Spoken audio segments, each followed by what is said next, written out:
आप सभी प्रिय छात्रों का एक बार फिर से इस ऑनलाइन वीडियो में आप सभी का एक बार फिर से स्वागत है। आपको हमने बताया पृथ्वी के चुंबकीय क्षेत्र का क्षैतिज घटक एक महत्वपूर्ण अवयव है। पृथ्वी के चुंबकीय क्षेत्र के जो घटक हैं, जो मैंने आपको 3 घटक बताए, दिक्पात कोण, नति कोण और क्षैतिज घटक। तो अभी हम पहले आपको बता चुके हैं क्षैतिज घटक क्या होता है। BH = BE cos theta. तो किसी भी पॉइंट पर, पृथ्वी के किसी भी तल के किसी भी बिंदु पर उसकी चुंबकीय क्षेत्र की तीव्रता को अगर ज्ञात करना है तो उसके लिए पृथ्वी के जो क्षैतिज घटक होता है उसको समझना बहुत ही आवश्यक है। अब हम आपको अगले टॉपिक में ले जा रहे हैं और वो है कि हमारा उदासीन बिंदु, पृथ्वी का जो उदासीन बिंदु है, या यूं कह सकते हैं कि किसी भी चुंबक का जो उदासीन बिंदु होता है उसको समझने की यहाँ पर कोशिश करते हैं। देखिए, उदासीन बिंदु एक ऐसा पॉइंट है, क्योंकि देखिए मैंने ये पहले भी आपको कहीं पर ये चर्चा करी कि उदासीन बिंदु एक ऐसा पॉइंट होता है पृथ्वी या किसी भी चुंबक के पास एक ऐसा पॉइंट होता है जहां पर उस चुंबक का चुंबकीय क्षेत्र क्या होता है, शून्य होता है। यानी वहां पर किसी भी लोहे की चीज को ले जाएं या किसी भी दूसरे चुंबक को ले जाएं तो उस पर कोई प्रभाव उस चुंबक का नहीं होता है। ऐसे पॉइंट को हम क्या बोलते हैं, उदासीन बिंदु होता है। देखिए, चुंबक के चारों तरफ उसके चुंबकीय क्षेत्र का जो मान होता है या चुंबकीय क्षेत्र की जो तीव्रता होती है उसके चारों तरफ आप सभी जानते हैं किसके द्वारा हम प्रदर्शित करते हैं, किसके द्वारा उसको समझते हैं, बल रेखाओं के कारण।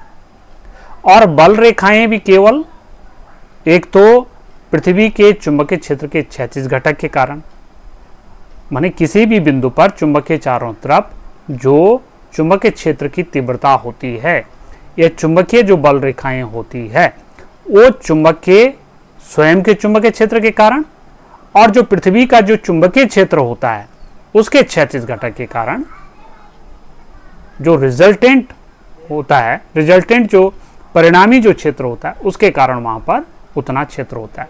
एक बार फिर से समझ लीजिए, कोई भी चुंबक है, दंड चुंबक है, तो उसके चारों तरफ कहीं पर भी चुंबकीय क्षेत्र की कितनी तीव्रता है तो वो किस पे डिपेंड करेगी, 2 बातों पर।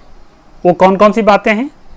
एक तो है पृथ्वी का जो क्षैतिज घटक है वहां पर कितना है, दूसरा पृथ्वी का वहां पर दूसरा चुंबक का जो चुंबकीय क्षेत्र है वहां पर वो कितना है। तो दोनों का जो परिणामी होगा वो क्या हो जाएगा, वहां पर चुंबकीय क्षेत्र की तीव्रता हो जाएगी। ठीक है। अच्छा, अब देखिए बेटा, कोई भी दंड चुंबक है या कोई भी चुंबक है, आपको हमने बताया कि ध्रुवों के पास चुंबकीय क्षेत्र की तीव्रता क्या होती है, मैक्सिमम होती है, क्योंकि वहां बल रेखाएं क्या होती, काफी सघन होती है, काफी पास पास होती है। और जैसे जैसे ध्रुवों से दूर जाते हैं तो वैसे वैसे बल रेखाएं क्या होती है, कम होती जाती है। तो आपने इसको ऐसे समझना है कि जो ध्रुव हैं, चुंबकीय उत्तरी ध्रुव, चुंबकीय दक्षिणी जो ध्रुव होते हैं चुंबक के, वहां पर बल रेखाएं सघन होने का कारण या वहां पर चुंबकीय क्षेत्र की तीव्रता का ज्यादा होने का कारण क्या है, वहां पर चुंबक का चुंबकीय क्षेत्र और पृथ्वी का जो चुंबकीय क्षेत्र का क्षैतिज घटक है, दोनों की दिशाएं क्या होती है, समान होती है, जिस कारण से जो परिणामी चुंबकीय क्षेत्र होता है वो अधिक होता है। समझ में आ गया? एक बार फिर से समझ लीजिए, दंड चुंबक, कोई भी दंड चुंबक है, दंड चुंबक का मतलब एक छड़ के रूप में एक चुंबक है। कल्पना कीजिए, एक छड़ के रूप में, एक डंडी के रूप में एक छड़ चुंबक है, तो उसके 2 ध्रुव हैं, N और S। तो N और S जो ध्रुव हैं वहां पर जो है चुंबकीय जो पावर होती है चुंबक की ज्यादा होती है, क्योंकि वहां बल रेखाएं क्या होती, पास पास होती। तो उसको मैं समझा रहा हूं कि वहां पर चुंबकीय क्षेत्र जो है अधिकतम क्यों होता है। वहां पर इसलिए होता है क्योंकि जो स्वयं चुंबक है उसका एक चुंबकीय क्षेत्र होगा वहां पर, और एक होगा पृथ्वी का चुंबकीय क्षेत्र का क्षैतिज घटक, क्योंकि पृथ्वी के चुंबकीय क्षेत्र का क्षैतिज घटक हर जगह है। तो ध्रुवों पर वो क्या होते हैं, एक दूसरे के समान होते हैं। ठीक है, एक दूसरे के समान माने एक ही दिशा में वो होते हैं, जिस कारण से परिणामी चुंबकीय क्षेत्र वहां पर क्या होता है, अधिकतम होता है। ठीक है, इस कारण से वहां चुंबकीय क्षेत्र की तीव्रता अधिकतम होती है।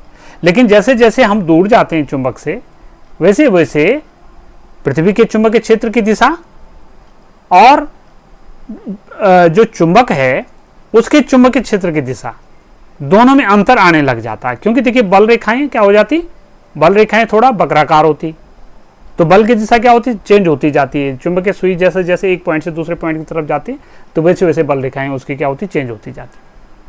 तो यानी चुंबकीय क्षेत्र, चुंबक का और पृथ्वी के चुंबकीय क्षेत्र का क्षैतिज घटक, उनकी दिशाएं क्या होती, अलग अलग हो जाती, जिस कारण से उन बिंदुओं पर जो है चुंबकीय क्षेत्र की तीव्रता कम होती जाती। और फिर कुछ पॉइंट ऐसे मिलते हैं जहां पर चुंबकीय क्षेत्र की तीव्रता बिल्कुल शून्य हो जाती। तो ऐसे बिंदुओं को हम क्या बोलते हैं, उदासीन बिंदु कहते हैं। ठीक है, ऐसे पॉइंट को हम क्या बोलते हैं, न्यूट्रल पॉइंट कहते हैं। ठीक हो गया। तो उदासीन बिंदुओं पर क्या होता है, पृथ्वी के चुंबकीय क्षेत्र का क्षैतिज घटक और चुंबक का चुंबकीय क्षेत्र क्या होता है, समान होता है। तो अगर वो बिंदु अक्षीय स्थिति में, हमारा जो दंड चुंबक है उसके अक्षीय स्थिति में अगर है, तो ऐसी स्थिति में वहां पर जो चुंबकीय क्षेत्र होता है, क्योंकि देखिए हम आपको पहले बता चुके हैं कि अक्षीय स्थिति में जो चुंबकीय क्षेत्र की तीव्रता होती है वो होती है B = μ0/4π2m/r³। r उस बिंदु की दूरी होती है। तो हमारा जो क्षैतिज, ये तो चुंबक का चुंबकीय क्षेत्र हो गया। ठीक है, ये वाला पॉइंट क्या हो गया, चुंबक का चुंबकीय क्षेत्र हो गया, और ये पृथ्वी के चुंबकीय क्षेत्र का क्षैतिज घटक। तो उदासीन बिंदु पर क्या हो जाएगा, ये दोनों क्या हो जाएंगे, बराबर हो जाएंगे। बराबर हो जाएंगे लेकिन एक दूसरे के विपरीत हो जाएंगे, दिशा में एक दूसरे के विपरीत हो जाएंगे। ठीक है ना। तो ये जो है चुंबक का चुंबकीय क्षेत्र अक्षीय स्थिति की बात कर रहा हूं मैं। तो ऐसी स्थिति में अक्षीय स्थिति में अगर वो बिंदु है तो वहां पर BH बराबर क्या हो जाएगा, चुंबकीय क्षेत्र का क्षैतिज घटक क्या हो जाएगा उस स्थिति में, μ0/4π2m/r³। m चुंबक का चुंबकीय आघूर्ण है, आप जानते हैं।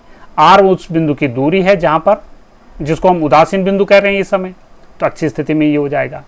जबकि उसका अगर निरक्षीय स्थिति में वो बिंदु है, तो ऐसी दशा में जो चुंबकीय क्षेत्र का क्षैतिज घटक होगा BH = वो क्या हो जाएगा बेटा, वो हो जाएगा हमारा, क्योंकि देखिए हम जानते हैं कि निरक्षीय स्थिति में चुंबकीय क्षेत्र जो होता है किसी भी चुंबक का μ0/4πm/r³। तो ये BH हो जाएगा क्षैतिज घटक। ठीक है, तो इस प्रकार से ये था आपका उदासीन बिंदु। कुल मिलाकर के चुंबक के चारों तरफ या चुंबकीय क्षेत्र में कुछ बिंदु ऐसे हैं जहां पर चुंबकीय क्षेत्र चुंबक का क्या होता है, शून्य होता है। ऐसे बिंदुओं पर पृथ्वी का चुंबकीय क्षेत्र का क्षैतिज घटक और स्वयं चुंबक का चुंबकीय क्षेत्र एक दूसरे के बराबर होते हैं, लेकिन दिशा में एक दूसरे के विपरीत होते हैं। इसलिए एक दूसरे के प्रभाव को वो निरस्त कर लेते हैं और वहां पर परिणामी चुंबकीय क्षेत्र क्या होता है, शून्य होता है। इन बिंदुओं को हम बोलते हैं उदासीन बिंदु। ठीक है, तो मुझे लगता है कि आप बढ़िया ढंग से इसको समझ गए होंगे। और फिर भी अगर कोई आपके क्वेरी रह जाती है, प्रश्न रह जाता है, तो आप निसंकोच मुझसे पूछ सकते हैं। आपकी समस्या के निदान के लिए हर समय मैं तैयार रहूँगा। तो ये मेरा आपसे वादा है। तो चलिए अब आगे हम मिलेंगे, फिर अगली वीडियो के साथ आपके साथ उपस्थित होंगे और आप